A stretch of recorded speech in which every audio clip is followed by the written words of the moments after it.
Hi guys, welcome to channel again. स्वागत है एक और नई वीडियो में। आज हमारे साथ में है MG Hector.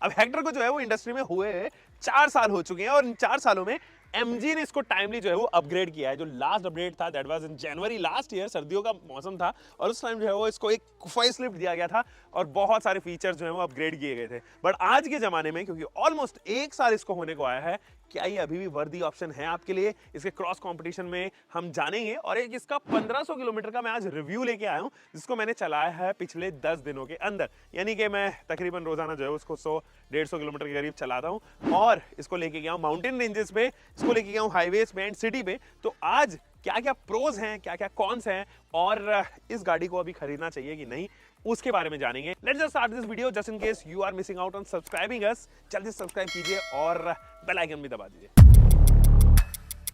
Guys, MG Hector की जो रोड प्रेजेंस है वो काफी अच्छी है और जब आप इसको देखोगे आपको लगेगा बहुत बड़ी सी एसयूवी है, बहुत सारा स्पेस होगा इसके अंदर एंड एक्चुअली है भी। तो वो चीज आपको जो है उसकी पसंद आने वाली है। प्राइसेस आपको याद दिला दूं, ये 15 लाख रुपए शोरूम से स्टार्ट हो रहे हैं। अगर आप इसका पेट्रोल का टॉप ऑफ द लाइन खरीद रहे हो तो मेरे ख्याल में 21,99,000 समथिंग रुपीस की जो है वो यहाँ पर पड़ती है। डीजल अभी जो है वो मैनुअल वर्जन में इससे सस्ती पड़ रही है, 2160 के आसपास जो है एक शोरूम उसका यहाँ पर जा रहा है। आप चाहो तो उसको 7 सीट कन्फिग्रेशन में भी ले सकते हो and that is the best part about MG Hector. Plus के नाम से यहाँ पर हेक्टर को जो है वो प्रमोट करते हैं। गाइस, जो सेकंड प्रो है वो उसकी ड्राइव क्वालिटी है, B it the petrol engine और द डीजल इंजन, बहुत मक्खन है। दोनों इंजन अच्छे इंजन है and drive quality is amazing. मतलब स्टेबिलिटी एंड वो जो आपको हमेशा से एक हैंडलिंग चाहिए होती है गाड़ी के अंदर, वो ये गाड़ी ऑफर करेगी।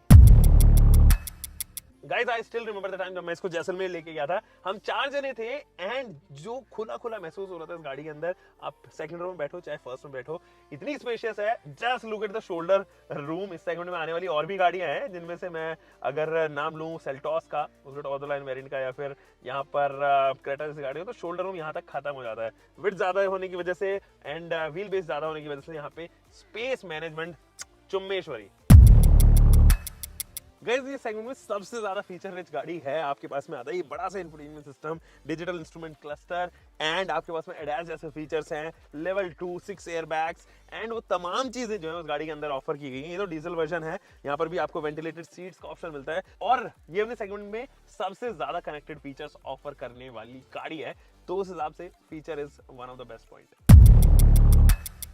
The last pro is these headlight units and जो headlight टेक्नोलॉजी है, illumination टेक्नोलॉजी है, that is superb। आप रात में चलेंगे बहुत अमेजिंग व्यू आपको मिलेगा। जो थ्रो है बल्ब का that is on next level. Low beam आपके लिए काफी कामयाब है। आप चाहो तो ऐसी सड़कों पे जहां पर क्रॉस ट्रैफिक नहीं आ रहा है, वहां पे हाई बीम इस्तेमाल करोगे तो पूरा रोशन कर देती है ये। दोस्तों, मैं फिलहाल चला रहा हूँ डीजल और इसके अंदर नहीं आता है ऑटोमेटिक ट्रांसमिशन, जो इसको बना देता है सेकंड में आने वाली एक ऐसी एसयूवी जिसके अंदर ऑटोमेटिक ट्रांसमिशन नहीं दिया गया है डीजल में। क्योंकि आप एल्केज़ार को देखें, आप हैरियर को देखें, सफारी देखें, तो सेगमेंट में और जितना इसका क्रॉस कंपटीशन देखोगे सभी ऑटोमेटिक में ऑफर की जाती हैं सिवाय इसके। तो वो जरा सा खलता है। मेरे ख्याल में एमजी को इसके ऑटोमेटिक ट्रांसमिशन के ऊपर काम करना चाहिए। हालांकि इस सेगमेंट में आने वाली जितनी भी गाड़ियां हैं वो ऑल व्हील ड्राइव या 4x4 सेटअप के साथ में नहीं आती हैं, but Grand Vitara is one such, Scorpio N is one such जो 4x4 सेटअप के साथ में आती है। This is one such SUV जिसके ऊपर 4x4 ज्यादा सूट कर सकता था। अगर कंपनी चाहती तो एक ऑल व्हील ड्राइव सेटअप लेके आ सकती थी, जैसे कि हम ग्रैंड विटारा में देखते हैं। तो वो यहाँ पर मिसिंग है, जबकि जीप कंपस में लगा हुआ सेम इंजन 4x4 सेटअप के साथ में आता है। जो टच स्क्रीन इंफोटेनमेंट सिस्टम है ये रात में थोड़ा परेशान करता है। ये बहुत बड़ा है। ये अगर मैं म्यूजिक सुनना चाहता हूँ तो मैं स्क्रीन नहीं बंद कर सकता हूँ, या मैप देखते टाइम भी स्क्रीन जो है वो पूरी बड़ी जो है वो जलती है, जिसकी वजह से रात में थोड़ी सी परेशानी होती है। ऊपर से इसका जो टच स्क्रीन इंफोटेनमेंट सिस्टम है वो थोड़ा लैगी है, थोड़ा टाइम लगाता है। एसी के वेंट्स भी जो है वो यहीं से कंट्रोल होते हैं। फिजिकल बटन्स ना होने की वजह से थोड़ा सा टाइम आपको लगता है और डिस्ट्रैक्शन का ये रीजन बनता है। जैसे मैं अभी चला रहा हूँ गाड़ी, बट मुझे लग रहा है कि मुझको अभी ठंड लग रही है, मुझे टेम्परेचर बढ़ाना है, तो मुझे क्या करना होगा, यहाँ पर आना पड़ेगा, जिसकी वजह से मेरा चलती गाड़ी में डिस्ट्रैक्शन होगा और फिजिकल बटन ना होने की वजह से वो जो एर्गोनॉमिक्स आते हैं वो यहाँ पर अभी भी मिसिंग है। दोस्तों, स्मार्ट टर्न इंडिकेटर इसके अंदर आता है। जैसे कि मैं थोड़ा सा ही यहाँ पर अगर मोड़ूंगा अपना स्टीयरिंग तो ये टर्न इंडिकेटर एक्टिवेट हो जाएंगे दोनों साइड, राइट साइड भी एंड अगर मैं इधर करूं तो उस साइड का एक्टिवेट हो जाएगा। तो ये है तो काफी अच्छी चीज, क्योंकि हम जनरली जो है भूल जाते हैं टर्न इंडिकेटर ऑन करना। बट ये इरिटेशन का फैक्टर बनते हैं जब आपको छोटे छोटे कट्स लेने होते हैं। छोटे कट्स में actually you do not need हमेशा कि टर्न इंडिकेटर ऑन हो। जैसे कि मैं रिवर्स कर रहा हूँ तो रिवर्स में टर्न इंडिकेटर की जरूरत नहीं है जनरली, मैं बता रहा हूँ। जनरली आप पीछे चल रहे हो या आगे जाते टाइम भी अगर मैं थोड़ा सा कट ले रहा हूँ तो ये टर्न इंडिकेटर तुरंत जो है वो टर्न हो जाते हैं। मुझे लगता है इनकी जो सेंसिटिविटी है उसके ऊपर कंट्रोल किया जा सकता है। थोड़ा सा और टर्न होने पे ये अगर टर्न ऑन हो तो ज्यादा बेहतर होगा। It is a smart move anyway, मैं कॉन्स में नहीं डालना चाहता, बट परफॉर्मेंस जो है वो उनकी थोड़ी सेंसिटिव है। गाइस, तो ये तो हो गए कुछ प्रोस एंड कॉन्स। अब जल्दी से चलते हैं एंड इसको लेके चलते हैं ड्राइव पे। आपको देंगे एक डिटेल्ड ड्राइव रिव्यू। आओ मेरे साथ। Let's go. Yeah. I'm in the whip with authority, looking like Sky she got a body, ayy. And she been calling me daddy lately, want me to put her in Cartiers, and the bitch deserve it, put in work for the money she earn it. और guys, तो हम चला रहे हैं MG Hector diesel और ये है इसकी की फॉब। की फॉब जो है वो अपग्रेड हुई है। पहले जो की फॉब आया करती थी उससे ज़्यादा प्रीमियम भी लग रही है। और यहाँ पर देखो आप, ये क्रोम फिनिशिंग अगेन, और यहाँ पे 3 बटन्स दिए गए हैं। अब मजे की बात ये है कि अनलॉक का बटन ऊपर दे दिया गया, जबकि लॉक का बटन जो है वो ऊपर दिया जाता है और अनलॉक का बीच में दिया जाता है। लास्ट में आप बूट वगैरह या कोई भी एड ऑन जो है वो बाकी सब चीजें तो थोड़ा सा डिफरेंट हो जाता है। कुछ इसी तरीके से इल्यूमिनेशन यहाँ पर भी जलती है। तो इसको रखते हैं एंड ये रहा इसकी इलेक्ट्रिक एडजस्टमेंट सीट, ये रहा इसका इंजन स्टार्ट बटन, ये दबाया मैंने, ये हो गया स्टार्ट। और जानते हैं इस डीजल मैनुअल ट्रांसमिशन के बारे में। अब देखो, एक सैड पार्ट ये है कि एमजी ने यहाँ पे कोई भी ऑटोमेटिक ट्रांसमिशन डीजल के लिए नहीं रखा है। कोई टॉर्क कन्वर्टर या कोई सीवीटी कुछ भी जो है वो यहाँ पर डीजल में नहीं आता है। तो वो एक ड्रॉबैक जरूर है। लेकिन क्या आता है उसके बारे में जरा बात करते हैं। ये जो स्टेयरिंग है ये आपको एकदम लाइट वेटेड रहता है। Over the period of time जैसे ही आप स्पीड को बढ़ाओगे गाड़ी जो है वो वेट गेन करने लगती है, तो उसका स्टेयरिंग कॉलम वेट गेन करने लग जाता है। तो कॉन्फिडेंट रहता है। एक ओवर स्टीयर या अंडर स्टीयर दोनों का ही जो है वो जो स्कोप है वो कम कर देती है ये गाड़ी। तो वो एडवांटेज जरूर आपको यहाँ पर मिलेगा इसके स्टेयरिंग कंट्रोल को लेके। यहाँ पर एक चीज और है, मैं हल्का सा भी टर्न करता हूँ तो इसका जो टर्न इंडिकेटर है वो ऑन हो जाता है। तो वो स्टेयरिंग के साथ में ढंग से उसकी केमिस्ट्री नहीं बनी हुई, तो वो इरिटेट करता है। तो वो इरिटेशन को बचने के लिए मुझे लगता है इसकी सेंसिटिविटी को और कम कर देना चाहिए। एमजी को उसके ऊपर थोड़ा काम करना चाहिए। बाकी तो ये स्टेयरिंग कॉलम जो है वो आप एडजस्ट कर सकते हो नीचे और ऊपर, एंड टेलीस्कोपिक सस्पेंशन के साथ में आता है। तो ये जरूर ऊपर और नीचे कुछ इस तरीके से भी चेक किया जा सकता है या एडजस्ट किया जा सकता है। देखो, अब जरा स्टेयरिंग के बाद हम बात करते हैं एबीसी पेडल्स की। Accelerator, brake and clutch pedal, इनके बीच में डिस्टेंसेस काफी ज्यादा है। You have got a dead pedal, और जो डेड पैडल है उसके ऊपर आप पैर रेस्ट कर सकते हो अगर आप क्रूज कंट्रोल का इस्तेमाल कर रहे हो। क्रूज कंट्रोल काफी शानदार चीज है, इसमें दी गई है। आप चाहो तो उसको 40-45 किलोमीटर पर आवर की स्पीड के ऊपर एक्टिवेट कर सकते हो और फिर जहां पर भी आपको सेट करनी है वो वहां पे सेट हो जाती है। तो एबीसी पैडल के बीच में जो गैप है वो काफी अच्छा है, जिसकी वजह से ओवरलैपिंग जो है वो नहीं होती, आप कंफ्यूज नहीं हो जाते, आपके बूट वगैरह जो है वो स्टक नहीं होता है। आप कभी कभी ऐसा होता है ना कि जब पोजिशन काफी कम है, जैसे कि मुझे कोई एक गाड़ी याद आ रही है जिसके एबीसी पैडल में काफी कम डिस्टेंस है, जिसकी वजह से आप जब ब्रेक पैडल दबाते हो तो इधर उधर जो है वो शिफ्ट जरूर होते हैं शूज और पैर जो कंफ्यूज हो जाते हैं कि ब्रेक पेडल है या एक्सीलरेटर पेडल है। वो इसके साथ में नहीं है। अच्छा, जब दबाया है तो ये देखिए हॉर्न की जो पिच है वो काफी शानदार है, बट जब आप कांस्टेंट दबाओगे ना तो वो पिच कम हो जाती है। देखो, तो हल्की से कम होने लग जाती है। वो ऐसा लगता है कि शायद एनर्जी लूज हो रही है हॉर्न की, वो जरूर है। लेकिन हॉर्न के पिच लिटरली काफी डोमिनेटिंग है। आप हाईवेज में जब चलोगे, ओवरटेक करोगे तो ये हॉर्न आपको काफी सपोर्ट करेगा। देखो, जो इसका व्यू है वो काफी अच्छा है। गाड़ी के अंदर से बेहतरीन व्यू आपको जो है यहाँ पर मिलेगा। आप डायगनली देखोगे या आप स्ट्रेट देखोगे तो बोनेट जो है वो विजिबल है, जिसके वजह से आप किसी भी क्लस्ट्रोफोबिक जगह से निकल सकते हो। बड़ी गाड़ी है, नो डाउट परेशान करेगी थोड़ा क्लस्ट्रोफोबिक जगह से निकलने में, but the best part is bonnet visible है। आपके पास में फ्रंट एंड रियर के पार्किंग सेंसर्स हैं, 360 डिग्री कैमरा है, and the best part is जो इसके 360 डिग्री कैमरा है ना वो कमाल का है, मतलब अमेजिंग 360 डिग्री कैमरा। तो अभी तो मैं मूवमेंट में हूँ तो ये एक्टिवेट जो है वो नहीं होगा। और एक चीज और मुझे लगता है कि जब 360 डिग्री कैमरा दिया गया था ना तो साइड व्यू मॉनिटर भी दे देना चाहिए था। जैसे कि अगर मैं राइट साइड का इंडिकेटर दे रहा हूँ या लेफ्ट साइड का इंडिकेटर दे रहा हूँ तो वो यहाँ पर मुझे बताता रहे, क्योंकि कैमरा जब आ चुके हैं तो उनका एडवांटेज उठाओ ना, टेक्नोलॉजी को और एडवांस करो ना। मतलब वो केवल 360 डिग्री व्यू या कम स्पीड पर ही क्यों ऑब्स्ट्रक्ट किया गया, उसको और भी जो है वो ज्यादा तरीके से इस्तेमाल किया जा सकता था। सो हम व्यू के बारे में बात कर रहे थे। ये जो ए पिलर है वो बिल्कुल भी ऑब्स्ट्रक्ट नहीं करता। ऐसा नहीं है कि आप माउंटेन्स पे चलोगे क्योंकि वहाँ पर बहुत सारे बेंड्स होते हैं तो ये परेशान नहीं करता है कि व्यू ऑब्स्ट्रक्ट कर रहा हो या यू टर्न मार रहा हो तो यू टर्न में परेशान करे। नहीं, एक क्वार्टर मिरर और होता है यहाँ पर, तो मुझे लगता है कि थोड़ा और बेहतर हो जाता है। क्वार्टर मिरर यहाँ पे आ जाता है ना इतना सा, तो व्यू को और बढ़ा देता, वो यहाँ पर नहीं है। काफ़ी बड़ा सा सनवाइजर है और आप चाहो तो उसको रिमूव करके इधर रखोगे तो इधर भी काफ़ी बड़ा सा है। एक्सपेंशन ज़रूरी नहीं है सनवाइजर की, मुझे लगता है बहुत सारे OEMs देते तो हैं लेकिन वो फॉर अ रीज़न देते हैं। फिलहाल मुझे नहीं लग रहा है कि किसी भी एक्सटेंशन की ज़रूरत है क्योंकि बीच में IRVM है और उस तरफ से ये वाला सनवाइजर भी कुछ ऐसा आपको एक पूरा ऑब्स्ट्रक्ट होते हुए देगा। IRVM का डिज़ाइन ठीक है, बढ़िया है, पीछे का व्यू देता है और व्यूअरशिप के मामले में ORVM का डिज़ाइन भी काफ़ी अच्छा है। अब देखो दोस्तों, इस इंजन के बारे में बात करते हैं। अमेजिंग इंजन, बड़ा इंजन दिस इज। फिएट ने जो इंजन 4 सिलेंडर का यहाँ पर सोर्स किया गया फिएट से लिया हुआ, वो काफ़ी अच्छा है। उसके अंदर पंच है। अभी देखो मैं 3rd गियर पे हूँ and I am at a speed of 25 kilometre per hour. तो यहाँ से भी जो इस इंजन को टर्बो बूस्ट मिलेगा वो भी कमाल का होगा। ये देखो उठता हुआ चला जाता है। फिर एक बार बूस्ट जनरेट होता है ना, उसके बाद में ये जो एक पिक करता है वो अमेजिंग पिक है। तो मुझे इस इंजन के साथ में कोई भी शिकायत नहीं है। मजे की बात ये है कि मैंने इस इंजन को माउंटेन्स पे चलाया है एंड एक 40 डिग्री की स्लोप पे ये बढ़ता चला गया। इस पूरी इतनी बड़ी ह्यूज SUV को जो है वो लेता चला गया, कैरी करता हुआ चला गया, वो कमाल का है। अब इस इंजन का जो इनिशियल एंड है वो तो अच्छा है, ठीक है, मतलब बहुत कंप्लेन नहीं कर सकता हूँ कि टर्बो लैग हो, ऐसा कुछ खासा टर्बो लैग है नहीं। लेकिन जो मिड रेंज है इसकी वो कमाल की है। मतलब वो 90, 100, 110, 120 किलोमीटर तक जाने में कुछ भी परेशान नहीं करती। फिर उसके बाद में आप यहाँ पर देखोगे कि धीरे धीरे करके जो है वो स्पीड सेचुरेट होने लग जाती है, टर्बो फ्री होने लग जाता है 140-50 के आसपास।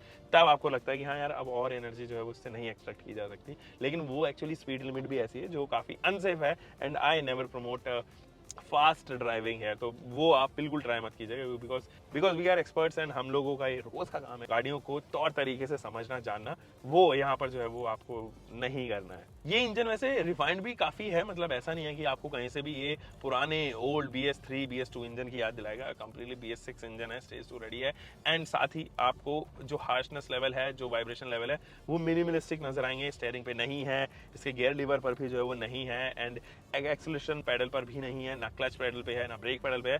तो वाइब्रेशन के नाम पर ऑलमोस्ट जीरो वाइब्रेशन यहाँ पर आपको देखने को नजर आएगी इस गाड़ी के साथ में नहीं है। लेकिन हाँ, ये तो आपको महसूस करा देगा कि मैं एक डीजल इंजन हूँ, तो ये बताएगा कि हाँ भाई आप एक डीजल इंजन चला रहे हो। वो साउंड जरूर जो है वो अंदर तक रहती है। वैसे साउंड से याद आया, इसके एरोडोनमिक एंड इंसुलेशन के बारे में बात कर ले। देखो ये जो टायर्स है जिस टाइप के हैं इसमें इस्तेमाल किए गए हैं, पतले हैं, वो डायमेंशन वाइज आपको लगेंगे यार इतनी बड़ी गाड़ी 215 सेक्शन दिए गए हैं, but the best part is आपको ये टायर्स ना, इनकी केमिस्ट्री विद सस्पेंशन काफी कमाल की लगेगी, जिसकी वजह से ये एक बेहतरीन ग्रिप, एक अच्छी हैंडलिंग एंड स्टेबल फील कराएंगे। ये अननेसेसरी का बॉडी रोल जो है वो नहीं है इस गाड़ी के अंदर। आपको बॉडी रोल एविडेंट है, मैं ये नहीं कह रहा हूँ कि आप देख नहीं पाओगे, बट वो जो स्कॉर्पियो क्लासिक के अंदर बॉडी रोल जिस तरीके का आता है, बोलेरो के ऊपर किस तरीके का आता है, लेड्रॉन फ्रेम चैसी के ऊपर बनी हुई जितनी भी SUVs हैं, वैसा इसके अंदर जो है वो बॉडी रोल नहीं आता। मोनोकॉक चैसी की खासियत यही है, कम से कम आपको बॉडी रोल देगी, बट ऑब्वियसली ये आप साइंस से अगेंस्ट नहीं जा सकते हो ना, उसके नेचर को कम कर सकते हो। यही रीजन है ये मोनोकॉक चैसी का इस्तेमाल किया है एंड यहाँ पर जो है वो बेहतरीन आपको जो है वो प्रेजेंस देने की कोशिश की है। तो बॉडी रोल एविडेंट है, बट हाँ आपको कम एंड पर नजर आएंगे। ब्रेकिंग बाइट इज गुड, आपके पास में फ्रंट एंड रियर में दोनों वेंटिलेटेड डिस्क ब्रेक्स दिए गए हैं, जिसकी वजह से ब्रेकिंग डिस्टेंस जो है वो काफी कम हो गई है एंड ब्रेकिंग आपको कॉन्फिडेंट महसूस कराएगी। तो ब्रेकिंग को लेके जरा सी भी शिकायत मुझे नहीं है।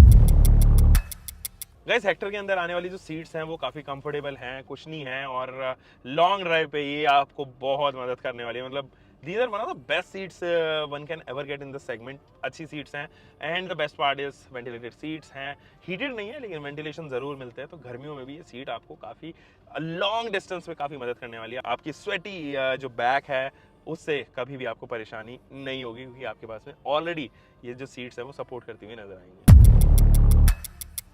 गाइस, इन 1500 किलोमीटर में मैंने कुछ और चीज़ें महसूस करी इस गाड़ी के साथ में, जैसे ये माइलेज कितना दे रही है। देखो अभी जो क्यूमुलेटिव माइलेज है वो 12.9 किलोमीटर पर लीटर का आ रहा है। ये highway, city and mountain in तीनों का जो है वो मिला के आ रहा है। तो एवरेज आप इसका हाईवे पे जो मेरे को दे रही थी उस टाइम तकरीबन 15-16 के करीब दे रही थी हाईवे पे, which I think is a good mileage for an engine जो 2000 सीसी का 170 पीएस की पावर प्रोड्यूस कर रहा है। लॉन्ग हाईवेज पे मैंने तो 200-250 किलोमीटर का जो है वो स्ट्रेच यहाँ पर हाईवे पे किया था, लेकिन अगर आप आज चल रहे हो 500 किलोमीटर 600 किलोमीटर तो ये जो माइलेज है ये it can even jump up to 18 kilometre per litre, and ऐसा मुझे लगता है कि ये इजीली जंप किया जा सकता है। सिटी में आपको तकरीबन 11-12-13 के करीब 11-12 जो है वो आप कंसिडर कीजिए, इतना जो है वो माइलेज देती हुई नजर आएगी। और हाँ, अगर आप इसका पेट्रोल लेना चाहते हो तो वो जरूर थोड़ा सा आपको परेशान कर सकता है, स्पेशली इन ऑटोमेटिक ट्रांसमिशन, उसका माइलेज थोड़ा कम है।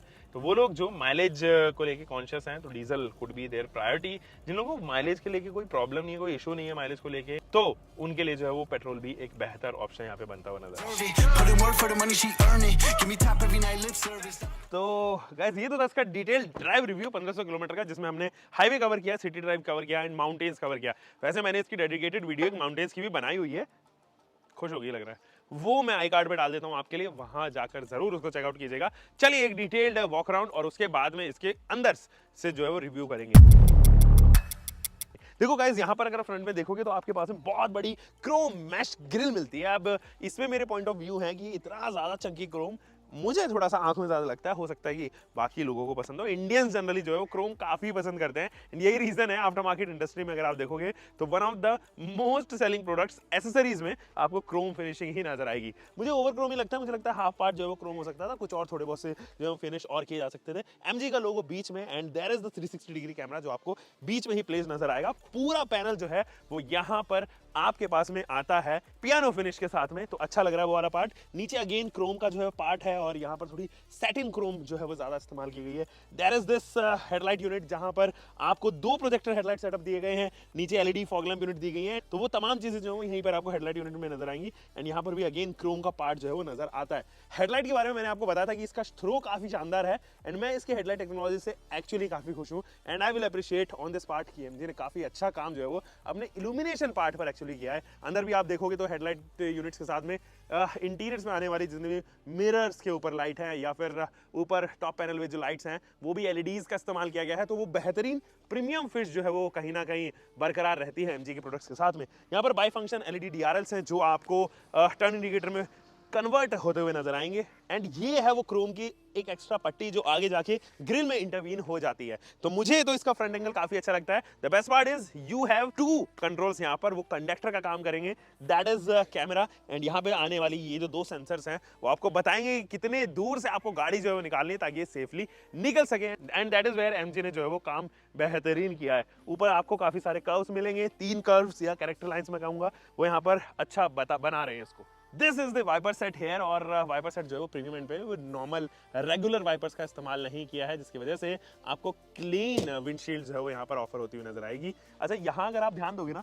ये है कैमरा इसका और नीचे जो है वो रेडार दिया गया, तो लेवल 2 में आपको कैमरा एंड रेडार भी सपोर्ट मिलता है जो उसको ज्यादा इंटेलिजेंट बना देता है एडएस टेक्नोलॉजी में। सो आगे से आने वाले जितने भी जनरली लोग हैं वो यहाँ पर जो है वो इजीली बच सकेंगे ज्यादा बेहतर, क्योंकि लेवल 2 है ये। एंड एक्चुअली में इस सेगमेंट में आने वाली जितनी भी गाड़ियां हैं जनरली अगर आप देखोगे तो सबसे पहले जो शुरुआत की थी वो यहाँ पर एमजी ने की थी, एस्टर के साथ में, फिर इसके अंदर आया, ग्लॉस्टर के अंदर आता है। तो वो तमाम चीजें आप देखोगे तो एमजी के साथ में ना वो टेक्नोलॉजी ड्रिवन चीजें, टेक्नोलॉजी एंड एक्टिव के साथ में पैसिव सेफ्टी फीचर्स वो बहुत ज्यादा मिलेंगी। टेक्नोलॉजी ड्रिवन सेफ्टी फीचर्स जो है वो एक्चुअल में एमजी यहाँ पर कंसिडर करता है ओवर रेगुलर फीचर्स जो आपको तमाम जर्मन्स में या जापानीज में या कोरियंस गाड़ियों में मिलेंगी। गाइस यहाँ पे इस्तेमाल किए गए 215 सेक्शन के टायर्स। अब हैं तो ये छोटे tyres according to the profile, but मुझे ना हाईवे पे चलाते टाइम या यहाँ पर जो है वो सिटी में चलाते टाइम कहीं पर भी ये छोटी प्रोफाइल के टायर्स एक्चुअली में नहीं लगे। देयर इज अ रीजन, क्योंकि इनके साथ में जो सस्पेंशन सेटअप है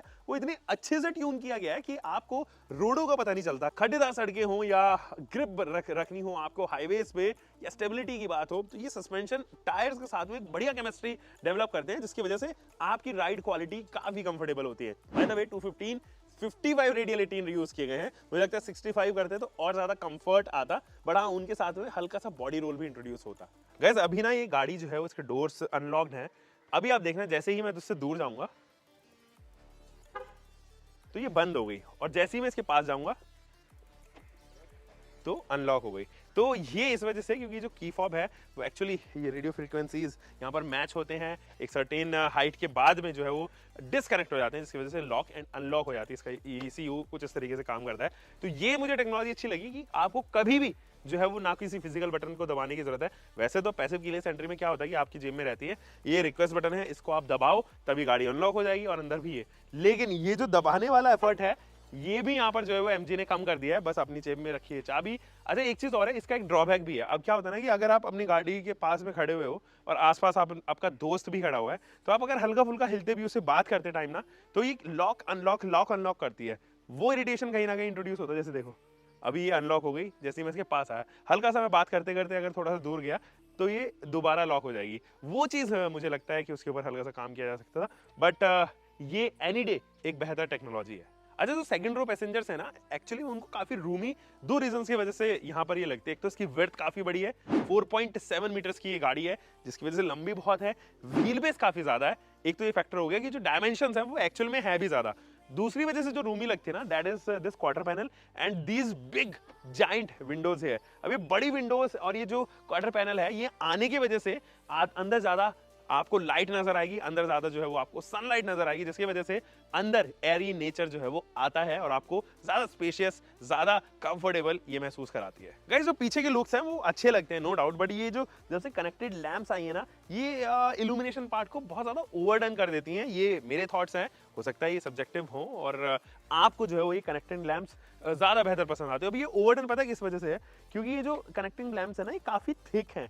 अगर थिक की जगह एक सिंगल स्ट्रिप होती, जैसे हमने वेन्यू में देखी कि या सेल्टॉस के अंदर देखी, तो कम पार्ट में जो है वो आंखों में लगती और वो अच्छी लगती, एक अच्छा एलिमेंट आता। थोड़ा सा एक्स्ट्रा एड ऑन यहाँ पर जो हुआ है, लंबी चौड़ी जो स्ट्रिप है वो एड ऑन होने की वजह से इल्यूमिनेशन पार्ट थोड़ा ओवरडन लगता है। High mounted stop lamps, defogger unit यहाँ पर, वॉशर एंड वाइपर सेट, ये तमाम चीजें आपको मिलती हैं, अच्छा ही काम करती हैं, इसमें कोई भी मुझे शिकायत नहीं है। अगेन आप यहाँ पर अगर क्रोम पार्ट देखोगे तो यहाँ पर एक स्ट्रिप मिलती है, नीचे भी जो है वो आपके पास में स्ट्रिप है, हेक्टर की बैजिंग आपको देखने को नजर आएगी। तो वो तमाम चीजें जो है वो पीछे दी गई है।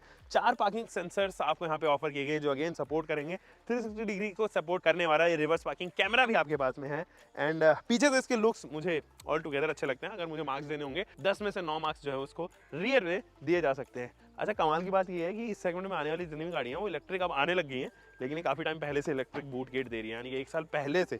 तो इस मामले में तो एडवांस है एंड बहुत ही बड़ा अमेजिंग बूट स्पेस है इसके अंदर। एंड ये आपको कुछ इस तरीके की ट्रे भी मिलती है, इसको आप कम कर सकते हो। ये जो बूट है 587 लीटर का बूट है, जिस सेगमेंट में बहुत बड़ा है एक्चुअली। एंड यही रीजन है कि ये ट्रेवल फ्रेंडली बनती है उन लोगों के लिए जिनको एक गाड़ी चाहिए, स्पेशियस चाहिए और बूट मैनेजमेंट काफी अच्छा चाहिए। एकदम प्लेन बेसिक बूट है इसका, इल्यूमिनेशन लाइट है। चलिए देखते हैं ये एंटी पिंच के साथ में आती है कि नहीं।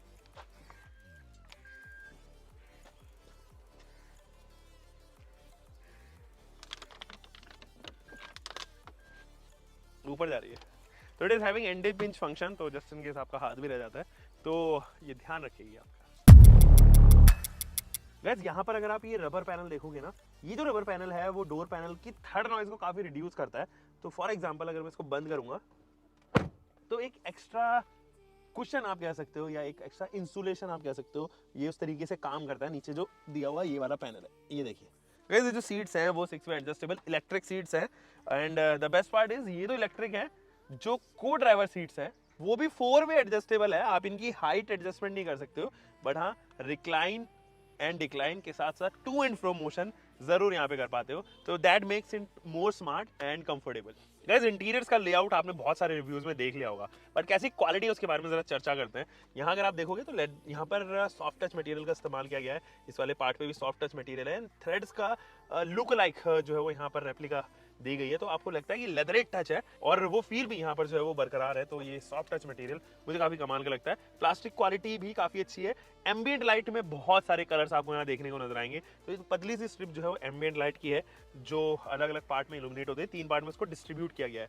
जो सीट है उनका क्वेश्चन मुझे अच्छा लगा, ये ऑफ वाइट कलर की है तो हाई मेंटेनेंस है। एंड इसका जो इंटीरियर है वो भी आप डुअल टोन ट्रीटमेंट में देखोगे। नीचे वाला पैनल जो है ब्लैकआउट है, ऊपर वाला पैनल ऑफ वाइट कलर का है। यहाँ पे ऑफर की गई है ये lamps with a mirror and card holder भी दिया गया, तो ये ड्राइवर सेंट्रिक ज्यादा लग रही है मुझे। एंड इस तरफ भी आपको कैबिन मिरर के साथ में यहाँ पे ऑफ वाइट व्हाइट कलर की एलईडी दी गई है। ग्लास होल्डर आपको दिया गया है इधर।